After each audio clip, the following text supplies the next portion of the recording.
पुणी थरे ट्रेन दुर्घटना पुणी थरे उत्तर प्रदेश रे ट्रेन को धारणारू खसाइबाकू चेष्टा करा जाउथबा उद्यम फंड हो जाइछि। गत शनिवार बालिया जिल्लार बोरिया अंचल रे ट्रेन इंजिन ट्रैक रे थिबा एक पत्थर सह मुहांमुही धक्का होइथिला। सौभाग्यवशतः एथिरे काहाकू किछि क्षति होई नाही। लोको पायलट ए विषय रे अधिकारी माननकू सूचना देइथिले।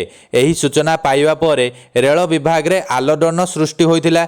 वरिष्ठ अधिकारी एवं आरपीएफ घटनास्थल रे पहुंची जांच आरंभ करथिले। उत्तर प्रदेश रो रेल ट्रैक रे गैस सिलिंडर खंब एवं अन्यान्य जिनिस मिलिबा घटना सामना को आसीथिबा बेले गत शनिवार बालिया जिल्ला रे एमिति घटना घटिथिबा आलोड़न सृष्टि करिछि। उत्तर पूर्वांचल रेलबाईर लोक संपर्क अधिकारी अशोक कुमार कहिसंति जे शनिवार दिन राति 10:25 समय रे वाराणसी बालिया छपरा रेल ब्लॉक रो बकुलुहा माझी अंचल स्टेशन मध्य थिबा रेल धारण रे 10 रु 18 किलोमीटर मध्य रे पत्थर पड़िथिबा देखिबाकू मिलिथिला। जाहाकू देखि लोको पायलट उपस्थित बुद्धि खटाई ट्रेन को अटकाई देइथिले।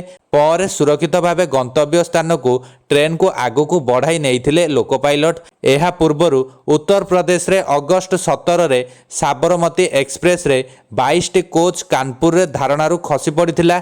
एहा परे सेप्टेम्बर 8 रे फारुदाबाद को कांसगंज अभिमुखे जाउथबा कालिंदी एक्सप्रेस मार्ग रे रेल लाइन रे एक गैस सिलिंडर रखा जाइथिबा देखिबाकू मिलिथिला।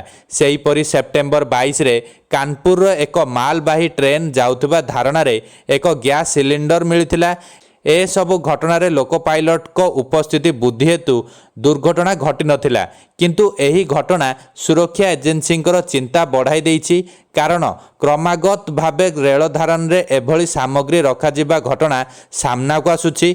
घटना को गंभीरतार सह नै मामला गुड़िक तदंत चलिछि।